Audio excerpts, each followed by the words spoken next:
మన వెలుగున్న బ్రహ్మ సృష్టిలో ఈ మూడు ఎలా ఉన్నాయంటే ద్రవ్యాత్మకము, శక్త్యాత్మకము, ప్రజ్ఞాత్మకము. అంటే the plane of matter, the plane of force, the plane of consciousness. ఈ మూడింటితో కూడినటువంటిదే మన దేహం అయినా, ఈ జగత్తులో కూడిన సకల పదార్థచయమైన జడము చేతనము అని మనం పిలుస్తున్న సమస్తం కూడా పదార్థత్వంతోనూ శక్తితోనూ దాని లోపల ఉన్న అంతర్లీనమై ఉన్న ప్రజ్ఞతోనూ ఇవిడి ఉన్నాయి. ప్రజ్ఞ క్రమంగా మేల్కాంచిన కొద్దీ వాటిని జీవరాశులు అంటాం. ప్రజ్ఞ ఇంకా మేల్కాంచకపోతే తెలియక జడ పదార్థాలు అంటాం. పూర్భువస్వహ అనేటువంటి వ్యావృతులు ఉన్నాయే, వాటి విషయం వాక్కులు మూడుగా ఉచ్చరించేటువంటి వాటి విషయం, కంఠధ్వనులు మూడుగా వచ్చేటువంటి వాటి విషయం, ఈ భూలోకము, భువర్లోకము, సువర్లోకము అనేటువంటి వాటి విషయం మనకు చక్కగా వివరించినటువంటి ఋషి పేరు మహాచమస్యుడు. అంటే మహాచమసము అని చెప్పి ఒకటి ఆయన దగ్గర పెట్టుకున్నాడు.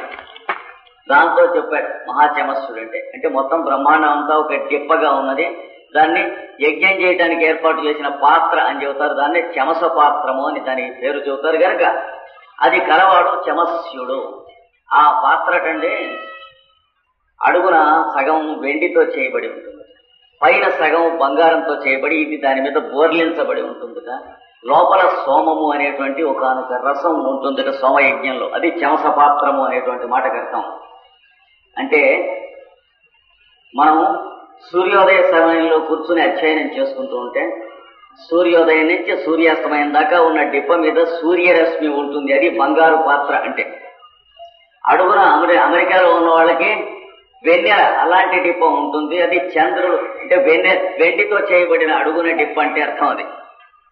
ఈ రెండు ఒక డిప్ప మీద ఇంకో డిప్ప బోర్లించినట్టుగా వాటి మధ్యన ఉన్నది సోమరసము. అంటే వాడు ఆ సోమరసాన్ని గురించి చెప్పేటువంటి ఆయన చమస్యుడు అని ఋషి వాడు చెబుతాట. ఎలాగంటే ఇందులో పదార్థం ఉన్నది, ఇందులో శక్తి ఉన్నది, విద్యుత్ శక్తి, ఇందులో ప్రజ్ఞ తయారు చేసిన వాడి రూపంలో ఉంది.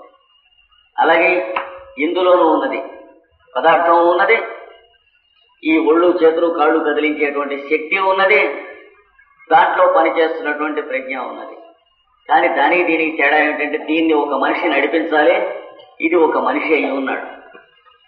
ఈ మూడు కాక మనిషి అని ఎవరిని గురించి అయితే మీరు అంటున్నారో వాడి పేరు చమస్యుడు. వాడు చెబుతాట, మహాచమస్యుడు చెబుతాట దీని విషయం. అక్కడ అవే మూడే ఉన్నాయి, ఇక్కడ ఇవే మూడే ఉన్నాయి, కానీ మూడు కలిసేటప్పటికి నాలుగవ వాడు ఇందులో పుట్టేట చమస్యుడు అనేటువంటి వాడు ఋషి.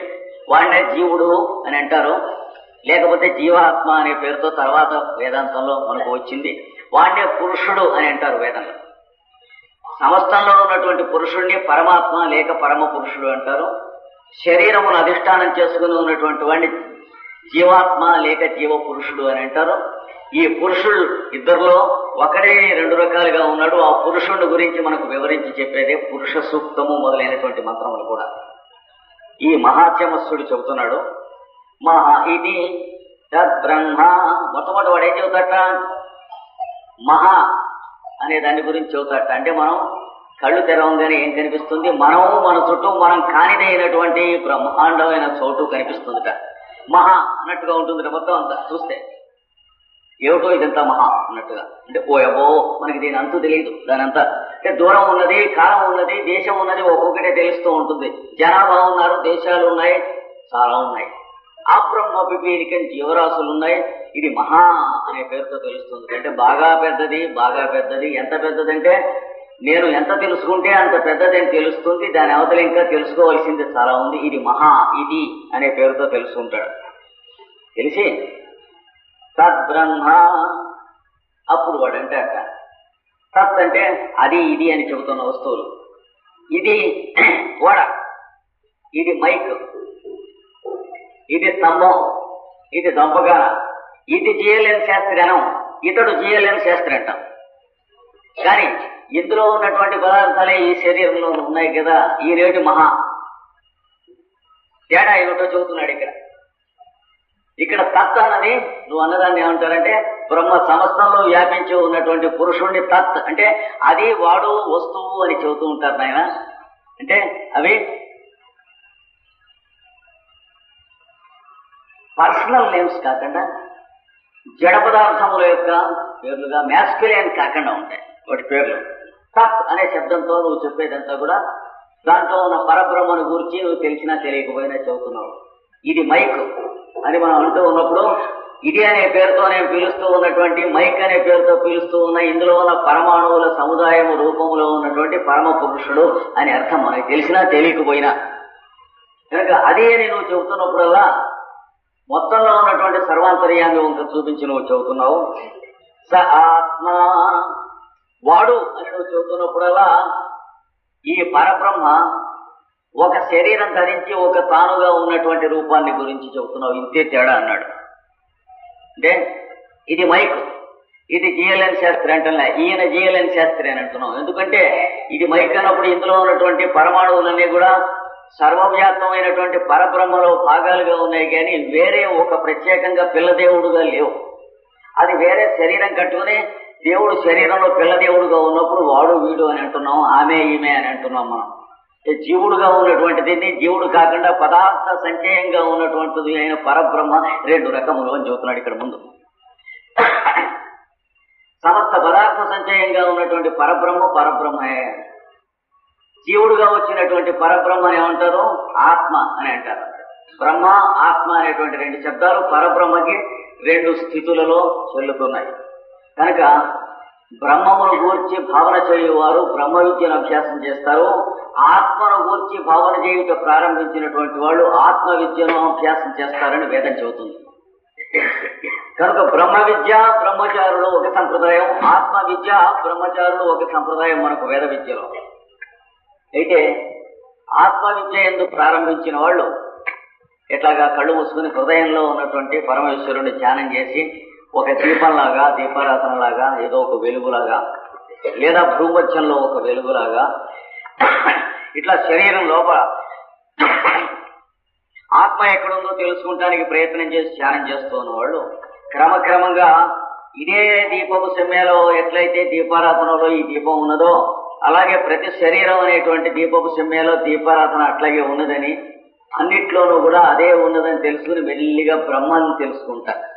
లేదా ఆకాశ శరీరం బ్రహ్మ అని దాన్ని ధ్యానం చేసేటువంటి వాళ్ళు సర్వాంతర్యమైనటువంటి ఆకాశంలో పరమాత్మ స్వరూపుడు ఉన్నాడని ధ్యానం చేసిన వాళ్ళు వాడే ఈ శరీరంలోకి జీవుడుగా దిగొచ్చాడని వీడిని తెలుసుకుంటారు. అంటే బ్రహ్మ విద్య ఉపాసన ప్రారంభించినటువంటి వాళ్ళు ఆత్మ విద్య యందు పర్యవసానం చేస్తారు. ఆత్మ విద్య ఉపాసన చేసినటువంటి వాళ్ళు బ్రహ్మ విద్య యందు పర్యవసానం చెందుతారు. ఈ ఇద్దరు కలిసి ఒకచోటికి చేరుతారని కాదు, ఒకచోటనే ఉంటారు అని చెబుతుంది వేదం. చేరటం గీరటం ప్రయాణాలు ఇట్లాంటివన్నీ మధ్యలో ఏమన్నా వస్తాయి కానీ ఉంటారు, ఒకచోటనే ఉంటారు వాళ్ళు వీళ్ళు. బ్రహ్మాండము సూర్యుడు వారి కిరణములు, చంద్రుడు బ్రహ్మాండము, సూర్యుడు చంద్రుడు వాని కిరణములు, చంద్రుడు వాని కళలు, సూర్యుడు చంద్రుడు భూమి, ఈ మూడింటికి సంబంధములు, తిథులు నక్షత్రములు తారకలు ఇవన్నీ కూడా అంగములు అని అంటారు. వాడికే అంగములు.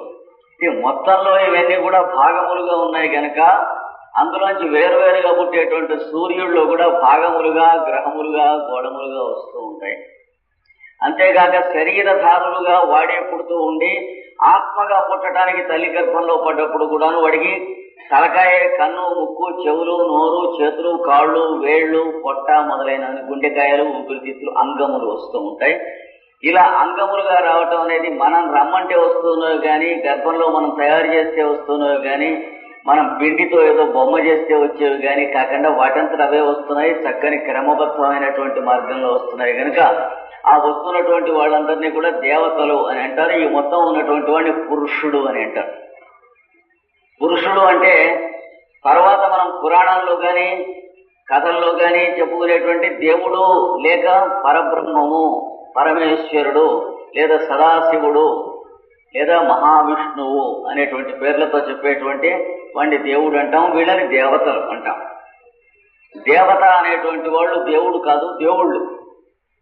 వీళ్ళందరినీ పాపం దేవుడికి దేవతలకి తేడా తెలియక మనం హిందూ మతం పెట్టుకున్నాక మిగతా క్రైస్తవ మతం మొదలైన వాళ్ళంతా ఏమంటున్నారంటే మీకు దేవతలు ఎక్కువ మంది ఉండవు, దేవుళ్ళు ఎక్కువ అంటారు. దేవతలకి దేవుళ్ళకి తేడా ఉందని మనకే తెలియనప్పుడు సన్నాసులు వాళ్ళకేం తెలుస్తుంది? తెలియాలి. దేవత అనే మాటకి అర్థం ఏమిటంటే దివ్యత అనే మాటకి అర్థం ఏంటి?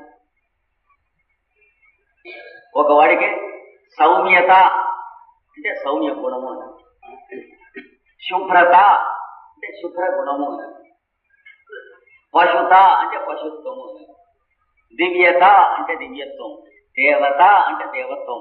దేవతలు అంటే దేవత్వం యొక్క గుణములు లక్షణములు అని అర్థం, కానీ వాళ్ళు దేవుళ్ళు కాదు. దేవుడి యొక్క గుణాలు. ఫలానా ఆయన తెలియగలవాడు అంటే ఆయనను ఆయన మీద తెలియకి కూర్చుని ఆయన ఇద్దరున్నారా? అదే లేదే. ఆయన బలవంతుడు అన్నారు అంటే ఆయన కూర్చుని ఆయన మీద బలం ఎక్కాడా? బలం అనేది ఆయనలో అంగంగా ఉన్నది ఒకడే.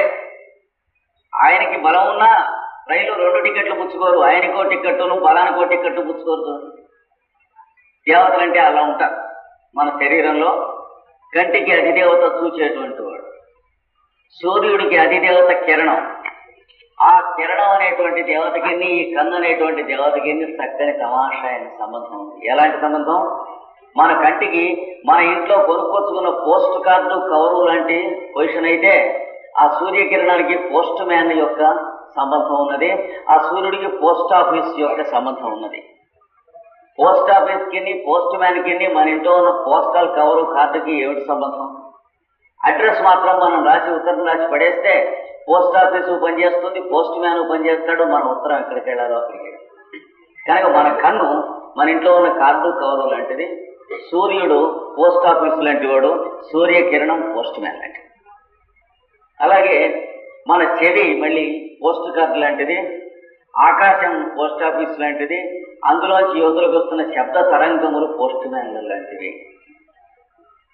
అలాగే మన నాలిక పోస్ట్ కార్డు లాంటిది, జలములు పోస్ట్ ఆఫీస్ లాంటివి, ఈ మధ్యన వచ్చేటువంటి రుచి తెలియటం అన్నామే అది పోస్ట్ మ్యాన్ గారు లాంటి వాడు.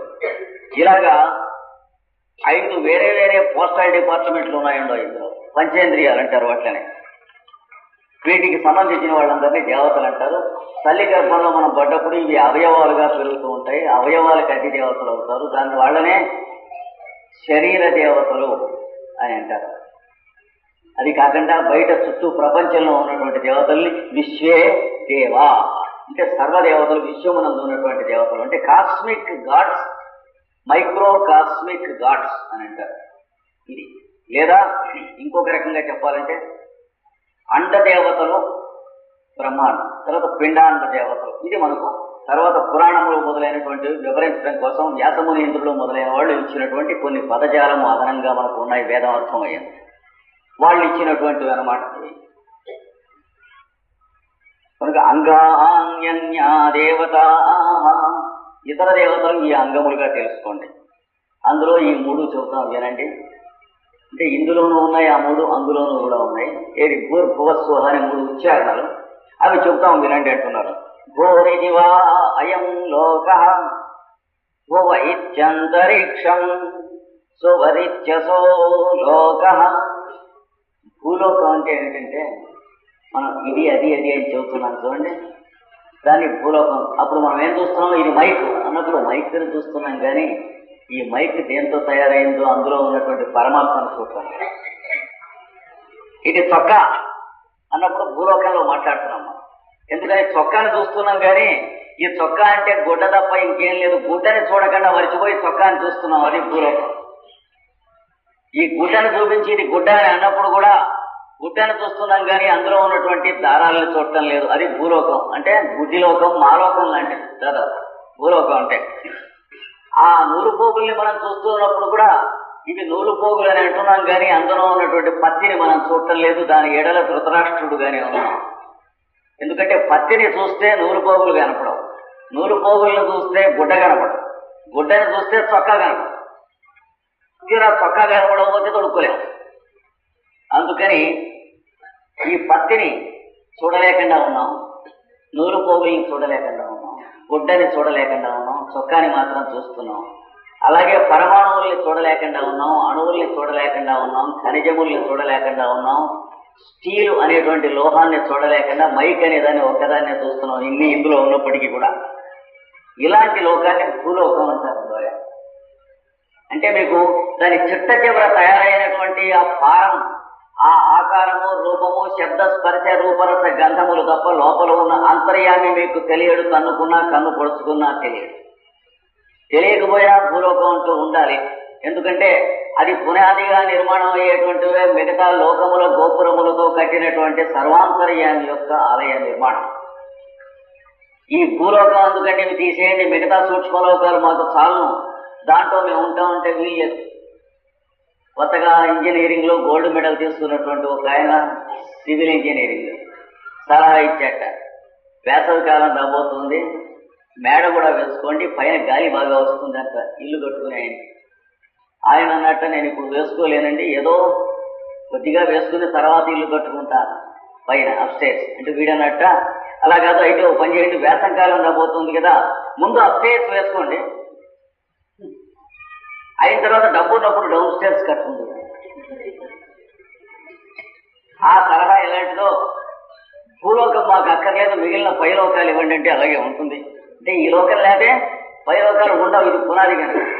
నాయం లోకోస్తి అయజ్ఞస్య కుతో అన్య అన్నాడు భగవద్గీతలో. ఒరే, యజ్ఞార్థకర్మ ఆచరించలేనటువంటి వాడికి, భూలోకమే లేనటువంటి వెర్రిమాలోకానికి ఇంకా పైలోకాలు ఏమి దొరికిమన్నాడు. ఇక్కడ భూలోకం మొదటిది కాబట్టి తక్కువదంటానికి వీల్లేదు. ఏబిసిడీలు అన్నిటికంటే మొదటిది అన్నప్పుడు అవి మరిచిపోయి ఎంఏ పాస్ అవడం. ఏబిసిడీలు చదువుకున్నందువల్లే ఎంఏ పాస్ అవుతాడు. ఏబిసిడీలు తక్కువ పాఠం అంటే అవి మానేసి ఆ పై పాఠం చెప్పండి అనకూడదు. అవి మా అబ్బాయికి చెప్పక్కర్లేదు, తక్కువ చదువు అంతా అక్కర్లేదు, ముందే ఎక్కువ చదువు చెప్పండి అంటే ఏమి రాదు. మా బంధువులు ఆచార్య గారు మా చిన్నప్పుడు మెడ్రాస్ ఆయనకి అరవదు, వెళ్ళి దిగి రిక్షా అంటుంది, పిలిచి ఫలానా చోటికి వెళ్ళాలి ఏమిటి ఎంత కూర్చుంటారు. వాడు పాపం వాడికి తెలుగు కొద్దిగా వచ్చుకొని మాట్లాడలేడు. 3 రూపాయలు ఉక్కారంగా అంటే 30 ఇచ్చి కూర్చోండి, 30 ఇవ్వండి, 2 కూర్చోండి. ఉక్కారంగా అంటే కూర్చోండి అని అర్థం అంట, మనకి తెలియదు.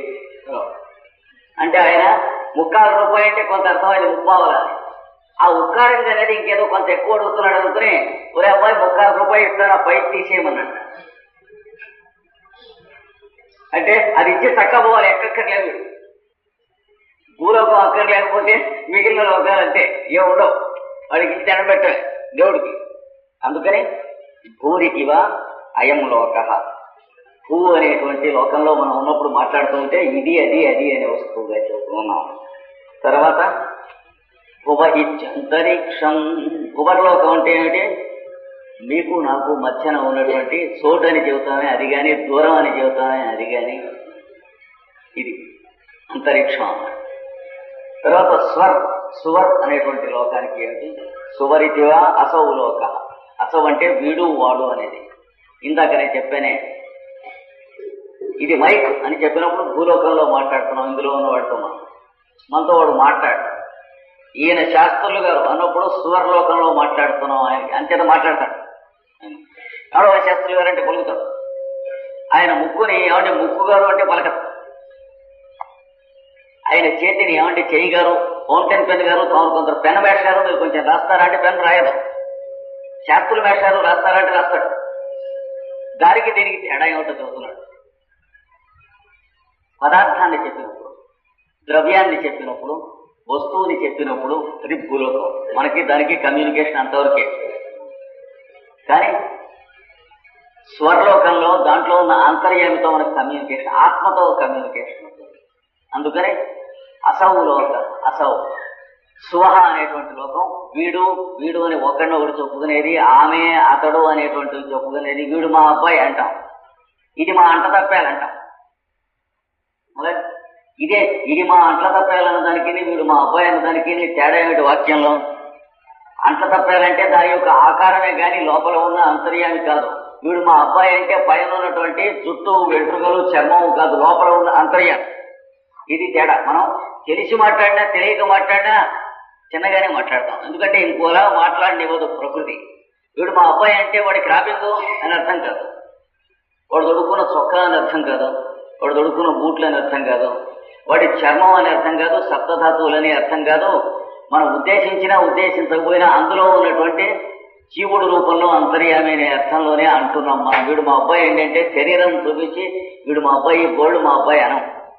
అందుకని అసౌ అంటే మీరు వాడు వీడు ఆమె అంటున్నప్పుడు వాడేటువంటి లోకం స్వర్లోకం. అలా కాకుండా ఆ వస్తువు ఈ వస్తువు అని అంటున్నప్పుడు వాడేటువంటి లోకం భూలోకం. దాంట్లోనూ దీంట్లోనూ కూడా ఉన్నటువంటి దేశము, ఆకాశము లేక కాలము అనేటువంటి రూపం, దాని పేరు అంతరిక్షం లోకం. దాన్ని భువర్లోకం. దేంతో తయారై ఉన్నాయో ఈ జగత్తులన్నీ, ఈ శరీరం చర్మం దేంతో తయారై ఉన్నది? ఏదో కొన్ని రసాయనిక పదార్థాలు. అవి దేంతో తయారై ఉన్నాయి? కొన్ని అణువులు. అవి దేంతో తయారై ఉన్నాయి? కొన్ని పరమాణువులు. అవి దేంతో తయారై ఉన్నాయి? కొన్ని మహాశక్తులు. అవి దేంతో తయారై ఉన్నాయి? ఒక మహా చైతన్యం. ఆహా, ఆ చైతన్యం నుంచి ఇవన్నీ కట్టుకుంటున్నాయి. అది అంతరిక్షం అంటే. అదే ఆకాశం అని మనం అంటాం. దాని సంగతి తెలియకపోతే ఏమున్నదో తెలియదంటే ఏం లేదని కూడా అంటాం. ఆకాశం గగనం శూన్యం అని కూడా అంటాం, అది పూర్ణం అని తెలియకపోతే. అందుకని అది అంతరిక్షం అంటే. మీకు నాకు మధ్యలో ఉన్నటువంటి దాన్ని అంతరిక్షం, లేకపోతే మీలోనూ నాలోనూ ఉన్నటువంటి దాన్ని అంతరిక్షం అంటాం. మీ ఆకారాన్ని, శరీరాన్ని గురించి మనం మాట్లాడుతున్నప్పుడు భూలోకంలో ఉంటాం. ఒకళ్ళతో ఒకళ్ళు మాట్లాడుతూ ఒకళ్ళనొకళ్ళు గురించి చెప్పుకుంటున్నప్పుడు స్వర్లోకంలో ఉంటాం. ఇవి భూర్భువ స్వః అన్నటువంటి మూడింటి యొక్క నిర్దేశములు, నిర్వచనములు అని చెప్పి ఈ పాఠంలో చెప్పాడు. ఇంకా తర్వాత చెబుతున్నాడు నాలుగవది. ఈ మూడింటితో నాలుగవ వాడు పుడుతున్నాడు, చెప్తాం వినండి అన్నాడు. మహ ఇత్యాదిత్య. భూలోకము, భువర్లోకము, స్వర్లోకము గాక మహర్లోకం అని ఇంకోతున్నారు. మూడు లోకాలే ఇక్కడికి మనకి తడుసుమోపుడైపోయినాయి. బుర్ర పెట్టలాడిపోతుంది. ధ్యానం చేస్తే గాని అందేటువంటి విషయం కాదు. రోజు నిరంతరం నిత్యం ఇది ఈ త్రిలోక సంచారి అయిన లోకాన్ని ఆత్మధ్యానం చేసుకుంటూ ఉండాలి. ద్రవ్యమయము, పదార్థమయము అయినటువంటి శరీరమూర్తిని, అందులో శక్తిమయమై, చైతన్యమయమై, ప్రాణమయ కోశంతో నడుపుతున్నటువంటి రెండవ మూర్తిని, అందులో ఏమండో అని చెప్పి ఒకళ్ళొకళ్ళు పిలుచుకుంటున్నటువంటి మూడవ మూర్తిని, ఈ ముగ్గురిని కలిపి ఒక మూర్తిగా ధ్యానం చేస్తే గానీ మొత్తం మూర్తి గారు తెలియదు. తెలిస్తే నాలుగవ మూర్తి వస్తున్నాడు ఇప్పుడు వీడుతానంటారు. ఆయన పేరు మహర్లోకం అన్నాడు. ఇది మహా అంటే. ఈ నాలుగవ మూర్తి లోకం అంటే ఏంటంటే కొంచెం సూక్ష్మంగా అర్థం చేసుకో. ఆయనలోనూ మూడు మూర్తులు ఉన్నారు, నాలోనూ మూడు మూర్తులు ఉన్నారు, మీలోనూ మూడు మూర్తులు ఉన్నారు. ఇందులో ఒక్కొక్కళ్ళలో మూడు మూర్తులు ఉన్నారు. ప్రతి ఇద్దరూ కలిసినప్పుడు నాలుగవ మూర్తి గారు పుడతాట. అది నాలుగవ మూర్తి అంటే మహా అనేది. అంటే ఈ మొత్తంలో ఉన్నటువంటి మూర్తి మహర్లోకం తెలియజేస్తుంది. మహ ఇత్యాదిత్య. ఆయనని ఆదిత్యుడు అని అంటారు. ఆదిత్యుడు అంటే మనకి ఎలా కనిపిస్తున్నాడో మనం చూస్తున్నటువంటి సూర్యబింబముగా కనిపిస్తున్నాడు. ఎందుకని అట్లా కనిపిస్తున్నాడు? ఆయన వెనక ఉన్నటువంటి ఏముందో తెలియటం లేదనేటువంటి దాన్ని ఆదిత్య లోకము లేక అదితి అని అంటారు. ఆ అదితికి కుమారుడుగా ఆయన పుడుతున్నాడు కనుక చోటులో మాత్ర చేసినట్టు, ఉండ చేసినట్టు, పీచు మిఠాయి ముద్ద చేసినట్టు ఆయన కట్టుకుంటున్నాడు కనుక అదితికి కొడుకు కాబట్టి ఆదిత్యుడు. ఇది ఆదిత్యేన వావ సర్వే లోకా మహీయంతే. ఆ ఆదిత్యుడు ఉండటం వల్లనే ఈ లోకాలన్నీ కూడా మహీయములు అవుతున్నాయి. అంటే పెద్దవిగా అయి చాలా చోటనేటువంటి తయారై, విశాలంగా తయారై, అందులో మీరు నేను ఉండటానికి, ఇంతమంది ఉండటానికి, అంతేగాక ఇంతమందితో కూడినటువంటి మన భూగోళము ఉండటానికి, మిగతా గ్రహగోళాలు ఉండటానికి, ఈ గ్రహగోళాలన్నీ సూర్యుడు చుట్టూ తిరగటానికి అబ్బో చాలా చోటు ఉన్నది. అంతేకాదు ఇలాంటి గ్రహగోళాలతో కూడినటువంటి మన సూర్యుడు ఒక కుటుంబం లాంటి వాడు. ఆయన్ని సౌర కుటుంబం అంటారు. అలాంటి సౌర కుటుంబములు ఎన్ని ఉన్నాయో ఆకాశంలో తారకలుగా మనం చూస్తే కనిపించేవే చాలా వేలున్నాయి. దాని వెనక ఇంకా కోటాను కోట్లైనటువంటి సౌర కుటుంబములు ఉన్నాయి. ఇదంతా మహా అనేటువంటి పేరుతో చెప్పబడుతుంది. ఇది మహర్లోకం అండి. దానికి అవకాశం ఇచ్చేటువంటిది. దాన్ని మీరు తెలుసుకునేటువంటి ప్రజ్ఞని ఆదిత్య లోకము లేక మహర్లోకము అని అంటారు. ఆదిత్యుని వల్ల సమస్తమైన లోకములు ఉంటున్నాయి. పదార్థం భూలోకం వల్ల ఉంటుంది. మళ్ళా ఒక మాట సమర్చేస్తున్నాం చూడండి. ద్రవ్యము లేక పదార్థమును మనం గమనించేది భూలోకము. అది కాక శక్తిని గమనించేటువంటిది భువర్లోకము. ప్రజ్ఞ అనేటువంటిది ఒకరిలో ఒకరు గుర్తుపట్టేటువంటిది స్వర్లోకము. అది కాక ఆదిత్యుడిని మనం గుర్తుపట్టేది. ప్రతి వాళ్ళం సూర్యుడి వల్ల పుట్టి పెరిగి బతుకుతున్నాం. ఒకళ్ళనొకళ్ళు చూసుకుంటాం సూర్యుడి వల్ల. సూర్యుడిలోకి ఆ వెలుగు ఎట్లా వస్తూ ఉన్నది అని అంటే ఆకాశంలోంచి సూర్యుడు కట్టుకుని సూర్యుడు ఒక భూతద్దంలాగా ఉండి అవతల మనకు కనిపించకుండా నీలనీలంగా ఉన్నటువంటి ఒక మహా తేజస్సు ఆ సూర్యుడు అనే భూతద్దంలోంచి యువతలకు వస్తుంది. తొవ్వు పెట్టినట్లయితే చెరువులోకి నీళ్ళు ఎలా అయితే తొవ్వులోంచి వస్తాయో సూర్యుడిలోంచి ఆకాశం అనేటువంటి వెలుగు ఉన్నదే నీలమైన వెలుగు అందులోంచి యువతలకు వస్తుంది. కనుక ఆదిత్యుని వల్ల ఈ సమస్త లోకములు కూడా మహీయములు అవుతున్నాయి. అంటే ఉండటానికి చోటు కావాల్సినవి పెద్దవి అవుతున్నాయి. ఇంకా ఇది ఒక పద్ధతి. ఇంకా ఇందులో మళ్ళీ ఈ లోకంలో మళ్ళా ఈ 3 ఉచ్చారణలు ఇంకొక రకంగా పనిచేస్తున్నాయి. అది కూడా చెబుతాం. ఓరితివా అగ్ని, భువ ఇది వాయు, సువరిత్యాదిత్య. భోహు అనేటువంటిది మీరు ఎరుగున్న అగ్నిగా తీసుకోండి. భువ అనేది వాయువుగా తీసుకోండి. సువహ అనే లోకం ఆదిత్యుడిగా తీసుకోండి. అగ్ని మనం ఎరుగుదాం. నిప్పు ఎలా పడుతుందండి? అగ్గిపుల్ల గీస్తే పడుతుంది. అగ్గిపుల్ల ఎందు అంటుకుని ఉన్నటువంటిది నిప్పు. అందులో అగ్గిపుల్ల ఏమాత్రము భాగం కాదు.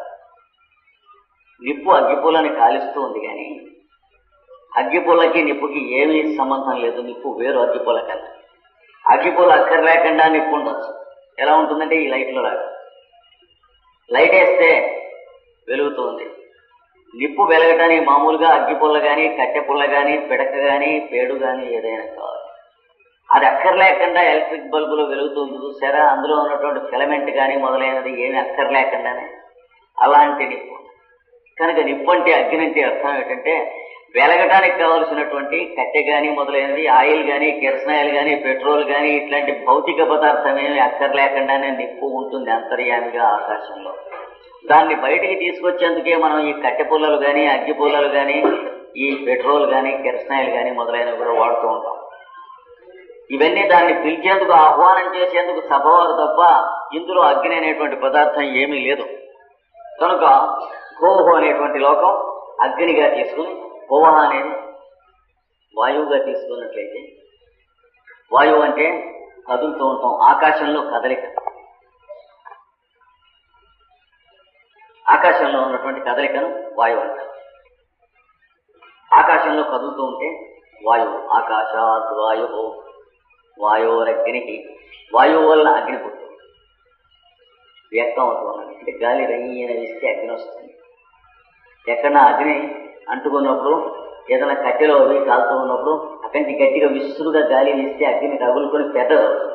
అగ్నికి వాయువుకి ఉన్న సంబంధం అది. అంతవరకే మనకు తెలుసు. అంతేకాక వాయువు అసలు మొట్టమొదటి అగ్ని ఎట్లా పుడుతుంది ఆకాశంలో? ఆకాశం కదలిక వచ్చి వాయువు తిరుగుతూ ఉంటే ఆ తిరుగుతూ ఉన్నటువంటి వాయువు యొక్క వేగంతో ఘర్షణతో పుడుతుంది. దాన్నే ఛార్జ్ అని అంటారు. ఆ ఛార్జ్ వల్లనే ఎలక్ట్రిసిటీ అనేటువంటిది పుడుతుంది, కరెంట్ అనేటువంటిది వస్తుంది. ఈ న్యూక్లియర్ ఎనర్జీ మొదలైనటువంటి అన్ని కూడా దాని వల్లనే వస్తాయి. కనుక భూలోకం వాయువు అని తెలుసుకోండి. భూలోకం అగ్ని, భువర్లోకం వాయువు. అగ్ని వాయువు రెండు కలిసి నీ శరీరంలో శ్వాస పీల్చడానికి కావలసినటువంటి దాని పేరు అగ్ని, పీలుస్తున్నటువంటి శ్వాస పేరు వాయువు. ఈ రెండు కలిసి నీలో ప్రాణమయ కోశం అవుతున్నాయి. నీ అన్నమయ కోశం శరీరం ఉండగా. సువరిత్యాదిత్య. సువర్లోకం నీలో ఏమిటి? ఆ పైన పీలుస్తున్న శ్వాస ఒక భాగం ఉన్నది వాయుదేవుడు. దాన్ని పీలిపిస్తున్నటువంటి ఒకనొక ప్రాణమయ కోశం ఒకటి ఉన్నది అగ్ని. ఈ రెండు కాక పీల్చేటువంటి వాడు అన్నాడు, వాడి పేరు ఆదిత్య. ఎందుకంటే అదే గాలి మన చుట్టూ ఉన్న అదే అగ్ని దేహంలో ఉన్న శ్వాస ఆగిపోయిన వెంటనే ఇంక పీల్చటం ఉండదు. ఎందుకంటే పీల్చేవాడుగా వేషం వేసుకున్నవాడు లోపల జీవుడుగా ఉండాలి. ఉంటే పీలుస్తాడు, లేకపోతే శ్వాస నడవదు. అందుకని అగ్ని వాయువు పీల్చేటువంటి వాడి రూపంలో ఆదిత్యుడు. ఆకాశంలో సూర్యుడు ఎలా అయితే సూర్యమండలాలని గ్రహాలని ఎలా నడుపుతున్నాడో అలాగే ఈ లోపల శరీరంలో ఉన్నటువంటి సమస్త మండలాలని నడుపుతున్నటువంటి మూర్తి లోపల జీవమూర్తి లోపల ఉన్నటువంటి ఆదిత్యుడు వాడు నడుపుతున్నాడు. కనుక భూలోకం అనేటువంటిది నీలో ఉన్నటువంటి అగ్ని లోకం. దానివల్లే నీకు వేడి మొదలైనటువంటివన్నీ ఒంట్లో ఉంటాయి. దానివల్లే జీవించడం జరుగుతుంది, దానివల్లే గుండెకాయ కొట్టుకుంటం జరుగుతుంది, దానివల్లే శ్వాస పీల్చడం జరుగుతుంది. వాయువు వల్ల శ్వాస లోపలికి వచ్చి నీకు ప్రాణవంతం చేయటము, నిన్ను పుష్టి తుష్టి ఇవ్వటం చేస్తుంది. అగ్ని వాయు స్వరూపుడు అయినటువంటి రెండు లోకములలో ఉండి లోపల ఉన్నటువంటి నీవుగా ఈ అగ్నిని వాయువుని వాడుకుంటున్న ఆదిత్యుడు మూర్తిగా ఆత్మగా నేను అనేటువంటి శబ్దానికి పేరుకి వాచ్యుడైనటువంటి వాడిగా లోపల ఉన్నావు. ఈ మూడు కాక మహ ఇది చంద్రమా, దీంతో నాలుగవ ఆయన పుడుతున్నాడు నీలో. మహా అనేటువంటి లోకంలో చంద్రముడు పుడుతున్నాడు. చంద్రుడు అంటే ఆకాశంలో మన భూమి చుట్టూ తిరుగుతున్న చంద్రుడు కాదు. శరీరంలో వాయువు అగ్ని లోపల పీల్చేవాడు ముగ్గురు ఉండగా ఇంకోటి ఎవడున్నాడు, ఇలా ఇదేమిటో మనం ఉన్నాం గామస్ అని చెప్పి ఆలోచించేవాడు ఉన్నాడు. వాడి పేరు మనస్సు లేక చంద్రుడు అంట. అది పుడుతుంది దీంతో. జీవుడు అగ్ని వాయువు ఈ మూడు ఉండగా మనం ఉన్నాం కావచ్చు అని తెలుసుకునేటువంటి కావాల్సిన మనస్సు అనేటువంటి వాడు చంద్రుడు పుడుతున్నాడు. లేకపోతే మనం ఉన్నట్టు మనకి ఎలా తెలుస్తుంది? ఎవరు చెప్పక్కర్లేకుండానే ప్రతి జీవికి తాను ఉన్నట్లు తెలుస్తుంది ఈ చంద్రమసుడు వల్ల, చంద్రుడి వల్ల. ఇది నాలుగవ వాడండో. ముగ్గురు కలిస్తే నాలుగవ వాడు పుడతారన్నారు కదా, ఇందులో కూడా అలాగే పుడుతున్నాడు. చూసావా అన్నాడు. అగ్ని వాయువు కలిసి వాడు పుడుతున్నాడు. చంద్రమా చంద్రమసా వావ సర్వాణి జ్యోతింషి మహీయంతే. ఈ చంద్రుడు వల్లనే సమస్తమైనటువంటి వెలుగులు కూడా పెద్దవవుతున్నాయి. అంటే మనస్సు అనేది ఉండటం వల్ల ఆయన పెద్ద పొడుగ్గా ఉన్నారు, ఈయన పొట్టిగా ఉన్నారు, ఈయన లావుగా ఉన్నారు, ఈయన సన్నగా ఉన్నారు, ఇది వేడిగా ఉన్నది, ఇది చల్లగా ఉన్నది, ఇది మంచిగా ఉన్నది, ఇది చెడ్డగా ఉన్నది, ఇది పుల్లగా ఉన్నది, ఇది తీయగా ఉన్నది, ఇది మనస్సు, ఇది బుద్ధి, ఇది చిత్తము, ఇది అహంకారము, ఇది శాస్త్రము మొదలైనటువంటివన్నీ కూడాను వెలుగులు. ఇవన్నీ జ్యోతి, ఇవన్నీ గుర్తుపట్టబడుతున్నాయి. మహి అంటే పెద్దవిగా గుర్తుపట్టబడుతున్నాయి. అది లేకపోతే ఏమై ఉంటుంది? ఉంటాయి కానీ గుర్తుండదు, గుర్తుపట్టడం ఉండదు. మంచి బలశాలైనటువంటి వాడు 4-5 దొంగల్ని దుఃఖలాంటి వాడు కొట్టేసేటువంటి వాడు ఉన్నాడే, వాడు నిద్రపోతూ ఉండగా వాడి బలము వాడు ఉండేంతో ఈ మనస్సు లేకపోతే ఈ దేవతలందరికీ ఉండి కూడా అంతే ఉన్నట్లు తెలియదు పాపం. కనుక మనందరం ఉన్నట్లు మనకి తెలుస్తుంది మనస్సు వల్ల. కనుక చంద్రుడు అనేటువంటి వాడు 4వ వాడుగా మహర్లోకంగా మనలో పుడుతున్నాడు. వాడి వల్ల చంద్రమసుడు వల్ల సర్వ జ్యోతులు కూడాను తెలుస్తున్నాయి, తమను తాము తెలుసుకుంటున్నాయి, మనం వాటిని తెలుసుకుంటూ ఉన్నాం. ఇది ఒక 3. దీన్ని త్రయీ విద్య అంటారంటే మూడేసి ఎలా ఉండాలో భూర్భువస్వహ అనే వ్యావృతులు ఉచ్చారణలుగా సృష్టి ఎలా వస్తుందో దాని గురించి మనకి తెలియజేసేటువంటి దాన్ని త్రయీ విద్య అని అంటారు. అంటే the 3-fold wisdom in a trinosophia అని కూడా పెద్దలు అంటారు. ఇంకొకటి చెబుతున్నాడు 3వది. భూరివారుజ, భూలోకం అంటే ఋగ్వేదం అని తీసుకోండి అన్నట్టు. రుజ అంటే ఋగ్గులం. భువ ఇది సామాని, భువర్లోకం అంటే సామవేదం అని చెప్పి తెలుసుకోండి. సువరిది యజోంషి, సువర్లోకం అంటే యజుర్వేదం అని తెలుసుకోండి. ఎందుకు తెలుసుకోవాలి? హోదా పేరు ఒకటి పెట్టుకోకూడదా అంటే అలా కాదు. ఋగ్వేదం అనేటువంటి మాటకి ఇవాళ ఉదయం వృషభం అని మనం ఏదైతే చెప్పుకున్నామో, కంఠంలోంచి ఏదైతే వాక్కు వస్తుందో, స్వరపేటికలలోంచి వినపడేట్టుగా చెవికి ఆహతమైనటువంటి వాక్కు ఏది వస్తుందో దాన్ని ఋగ్గు లేక ఋగ్వేదము అని అంటారు. కనుక అది భూలోకం అని తెలుసుకోండి. కంఠంలోంచి వస్తున్నటువంటి నాదం ఉన్నదే ఇది, అది భూలోకంగా తీసుకోండి. ఆ నాదంతోనే కదా మీరు అక్షరాలు పదాలు ఇందాక చెప్పినవి మాట్లాడుకునేది, శబ్దం అర్థం లోకంలో ఒకదాన్ని ఒకటి అర్థం చేసుకునేది. ఇలాంటి జ్ఞానం అంతా ఈ ఋక్కుల వల్లే వస్తుంది. కనుక భూహు అనే లోకం ఋగ్వేదం మొదలు. కానీ ఈ కంఠం నుంచి వాక్కు పుట్టాలంటే దానికి ముందేం లోకం ఉన్నది? ఓ వైది సామాని, సామములంటే ప్రాణసామవేద అంటే నీ ఉచ్ఛ్వాస నిశ్వాసముల్ని సామం అంటాం. ఒక ఉచ్ఛ్వాసము ఒక నిశ్వాసము కలిసి ఒక సామవేదం కింద లెక్కండి. అట్లాంటి సామలు కువర్లోకం అని అంటాం. అంటే సామవేదం నుంచి ఋగ్వేదం పుట్టి, అంటే శ్వాస నుండి కంఠం నుంచి నాదము వాక్కు పుట్టింది. తర్వాత మళ్ళీ ఈ నాదము వాక్కును పుట్టిన దాన్ని స్వరములుగా ప్రస్తారం చేసుకుని స్థాయిలుగా స్వీకరించి పాటలుగా, గీతములుగా, కీర్తనలుగా స్వీకరిస్తూ ఉన్నాం. అందుకని ఋగ్వేదం నుండి మళ్ళీ సామవేదాన్ని పుట్టిస్తున్నారు ఋషులు అని చెబుతారు. మనం వేదంలో చదువుకుంటూ ఉంటే సామవేదము నుండి ఋగ్వేదం పుట్టింది, ఋక్కుల నుండి మళ్ళీ సామలను పుట్టించుకుని సాధించుకుంటున్నారు ఋషులు అని చెప్పి వేదంలో ఉంటాయి చాలా మంత్రాలు. తెలియక మ్యాక్సిములరు మొదలైనటువంటి వాళ్ళు, ఆయన అనుయాయులు మొదలైన పిచ్చి వాళ్ళంతా ఏమన్నారంటే, ఋగ్వేదం అర్లియస్ట్ అని కొందరు రాశారు, సామవేదం అర్లియర్ అని కొందరు రాశారు, తలో రకమైన అభిప్రాయాలు ఉన్నాయి, ఇట్స్ ఎ జంబుల్ అన్నాడు. అంటే మ్యాక్సిములర్ అంటే ధృతరాష్ట్రుడు అంటే బ్లైండ్ మ్యాన్ అంటే ఎలిఫెంట్ అనమాట, జిమ్మర్మన్, ఎగ్లాంగు వీళ్ళందరూ కూడా. అంతకంటే ఒక వెంట్రుకు ముక్క తెలియదు వేదాలకి, అన్నన్ని వాల్యూమ్స్ రాసి అపచారం చేశారు.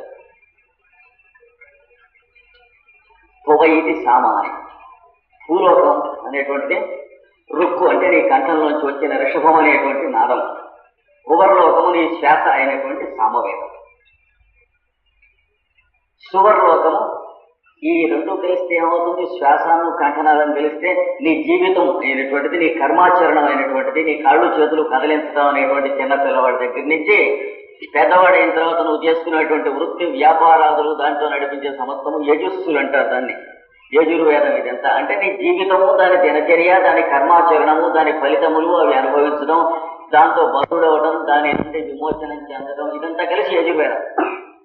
కనుక భూలోకం అంటే నీ కంఠ నాదం, కువర్లోకం అంటే దాన్ని పుట్టించిన నీ శ్వాస, స్వర్లోకం అంటే నీ జీవితం దినచర్య.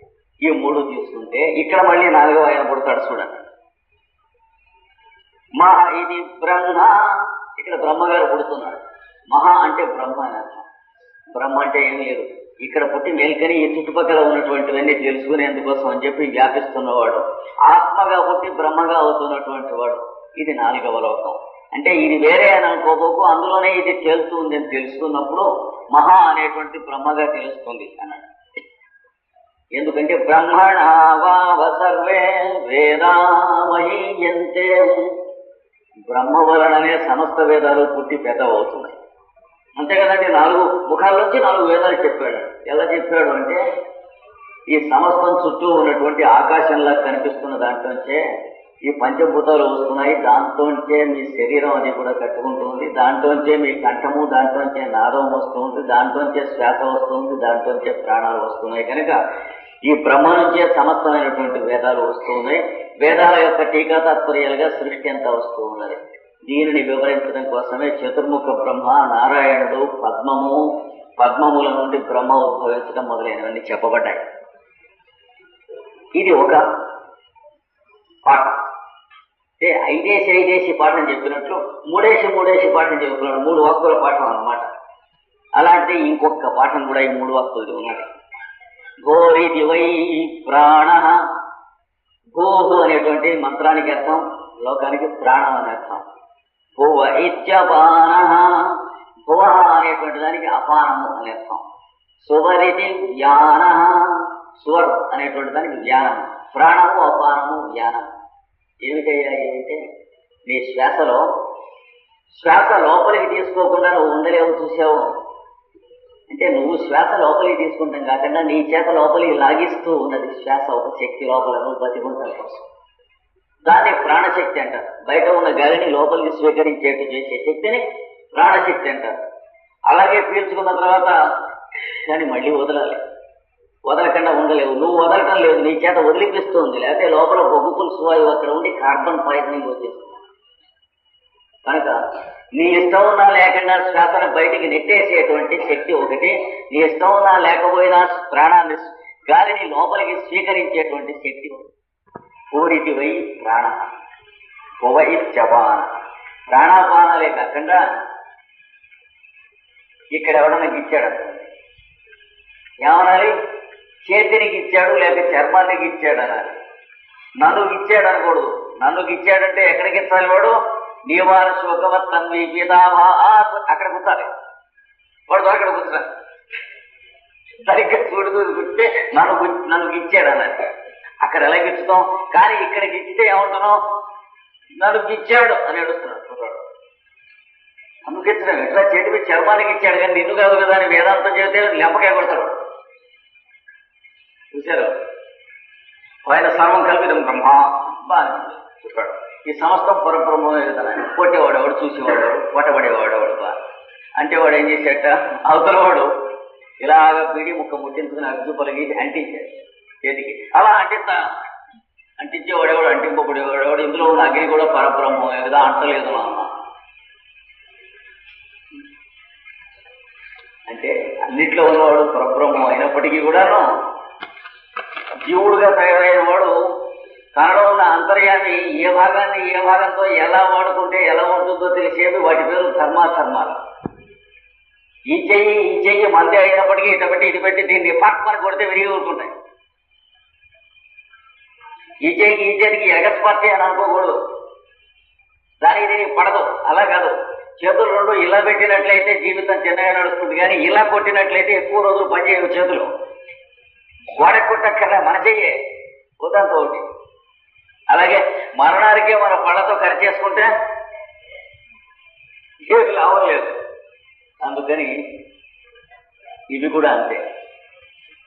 చర్మం ఇలా గిచ్చితే నన్ను గిచ్చాడంటే రైటు, చర్మాన్ని గిచ్చాడని కాదు, ఈ మొత్తంలో ఉన్నది మనం.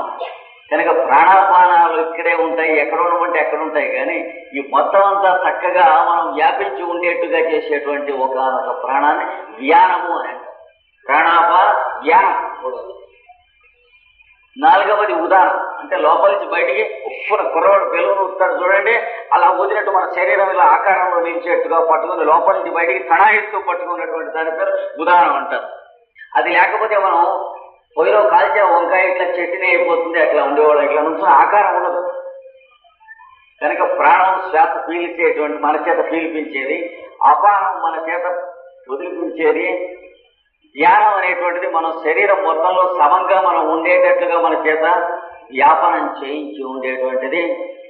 ఉదాహరణ అంటే లోపల నుంచి బయటికి ఆకారం చక్కగా ఉండేట్టుగా ఏర్పాటు చేసినది. ఆ పైన శరీరం మొత్తంలో పనులు తిన్నగా జరుగుతూ ఉండి ప్రాణ ప్రక్రియలు నడుస్తూ మనం బతికి ఉండటానికి ఒకానొక పద్ధతికి క్రమబద్ధమైన పద్ధతిలో నడవటానికి కావాల్సింది సమాన వాయువు అంటారు. సమానం అనేటువంటిది లేకపోతే ఊపిరితిత్తులు గుండెకాయని నొక్కేస్తాయి, లేదా గుండెకాయ ఊపిరితిత్తులు బయటికి నెట్టేస్తుంది. అంటే వాళ్ళు వీళ్ళు నెట్టుకుంటూ ఉండాల్సిందే, కానీ ఎవళ్ళు ఎంత ఎవళ్ళని నెట్టాలో చూస్తే మనం బతికుంటాం. ఒకళ్ళు ఇంకోళ్ళని కొంచెం ఎక్కువ నెడితే కసక్క చచ్చిపోతాం. అలాగే పొట్ట మనకి బాగా కూర రుచిగా ఉంది కదా అని మరి కాస్త ఎక్కువ తింటే గుండెకాయని ఊపిరితిత్తుల్ని ఇట్లా నొక్కేసేస్తాయి. అలా నొక్కకుండా ఈ ఒకదాన్ని ఒకటి నొక్కునే వాటి మధ్యన దేన్ని ఎంత నొక్కనే వస్తాం, మిగిలిన వాటిని నోరుపోయాయా వాటిని కూడా కూర్చొని అని చెప్పేట్టుగా సమానంగా పంచిపెట్టేదాన్ని సమాన వాయువు అని అంటారు. లోపల ఈక్వల్ డిస్ట్రిబ్యూషన్ ఆఫ్ అప్రస్ట్, బయట నుంచి లోపలికి లోపలి నుంచి బయటికి జరుగుతూ ఉన్నటువంటి తణాయింపు ఉన్నదే దాన్ని సమానంగా అట్టబెట్టేదాన్ని సమానం, ఈక్వలైజింగ్ ఫోర్స్, ఈక్వలిబ్రియం అంటారు దాన్ని. సెంట్రిపీటల్ అండ్ సెంట్రిఫ్యూగల్ పల్సేషన్స్ ని ఈక్వలిబ్రియంలో చేసి పెట్టేటువంటిది సమానం. ప్రాణము, అపానము, జ్ఞానము, ఉదానము సమానం. ఇక్కడ మొదటి మూడు మనకి చెప్పాడు. భూలోకం అంటే ప్రాణం, భువర్లోకం అంటే అపానం, సువర్లోకం అంటే జ్ఞానం. ఇంతవరకు తీసుకుని మహ ఇచ్చన్నం, ఈ మూడు ఉంటే ఏమవుతుందో చూసారా? ఒక ఆయన ఒక జీవి ఉండి, మనిషి ఉండి, వాడు శ్వాస పీల్చుకుంటాం చేతయి, శ్వాస విడవటం చేతయి, శరీరం అంతా కూడా స్పర్శ, శబ్ద స్పర్శ, రూపరస గంధాది జ్ఞానం నడుస్తూ ఉన్నట్లయితే జరిగేదేమిటి? ఇది నడవటానికి, ఈ ఇంజన్ నడవటానికి బయట నుంచి కొంత పదార్థం దీంట్లో పడాలి. దాన్ని ఏమంటారు? ఆకలేస్తుంది. పుట్టంగానే కుర్రాడు కషపు చూస్తూ ఊరుకుంటే కై కై కై అని ఏడుస్తాడు. ఎక్కడో తెలుసు ఆ ఏడుస్తాడు. ఇంగ్లీష్లో ఏడుస్తాడు, తెలుగులో ఏడుస్తాడు. ఇక్కడికి ఏడవని ఎవరు చెప్పాడో, ఏ భాషలో చెప్పాడో, ఏ భాషలో ఏడవడు. ఏడుపోయి ఒక భాష, ఆ భాషలో ఏడుస్తాడు. ఇంగ్లీష్ వాడికి కొడుకు పుట్టినా ఆ భాషలోనే ఏడుస్తాడు. తెలుగు వాడికి కొడుకు పుట్టినా అలాగే తెలుగులో ఏడవడు, ఆ భాషలో ఏడుస్తాడు. హిందీ వాడికి కొడుకు పుట్టినా ఆ భాషలో ఏడుస్తాడు, అరబ్ వాడికి కొడుకు పుట్టినా ఆ భాష. తర్వాత ఎవడేడుపు వాడు ఏడవటం నేర్చుకుంటారు మాటలు వచ్చాక. మొట్టమొదటి అందరూ కూడా ఒకే భాషలో ఏడుస్తారు. తెలియక, ఎందుకంటే వాడికి భాషలు రాక. ఆ మొదట తెలియక ఏడ్చేటువంటి భాష పేరు దేవ భాష అని అంటారు. మనం నేర్చుకుంటున్న సంస్కృతంగా దేవభాష. ఆ దేవభాషను గురించి చెప్పిన వాంగ్మయం ప్రపంచం మొత్తంలో మనం ఎరుగున్న సంస్కృతంలో ఉన్నది కనుక సంస్కృతం దేవభాష. ఇంకా ప్రపంచంలో ఏ జాతి ఏ భాష మాట్లాడేవాడు కళ్ళు తెరవక పళ్ళు తోముకున్నా కూడా ఇంకా నేర్చుకోక స్నానం చేయడం నేర్చుకోక ఆటవిక జీవులల్లే తిరుగుతూ ఉన్నటువంటి రోజులలో కూడా ఆ విషయాన్ని గురించి తెలుసుకుని తాను తెలుసుకున్నది ఇంకోటికి చెప్పింది, తరించింది, 10 మందికి భిక్ష పెట్టింది అయినటువంటిది సంస్కృత భాష కనుక సంస్కృత భాష దేవభాష అనేది సత్యం. సంస్కృత భాష దేవభాష కాకపోలేదు, కానీ దేవభాష అంటే సంస్కృత భాష మాత్రం కాదు. దేవభాష అనేటువంటి భాష సంస్కృతంలో ఉంది, ఇంకే భాషలో లేదు. అంతవరకు సత్యం. ఎప్పుడు అది వేరే చెప్పుకుందాం, అదో సముద్రం అంత విషయం. ఇక్కడ ఈ జన్మము ఈ 3 ఉన్న చోట అన్నం కావాలండో అన్నాడు. ఇప్పుడు పెరగాలంటే పుట్టినప్పుడు ఎంత ఉంటాడో నలుసు, వాడు కై కై అని ఎందుకు ఏడుస్తాడంటే పాల పీకే కోసం ఏడుస్తాడు. తల్లి ఇంగ్లీష్ చదువుకుంటే వాడు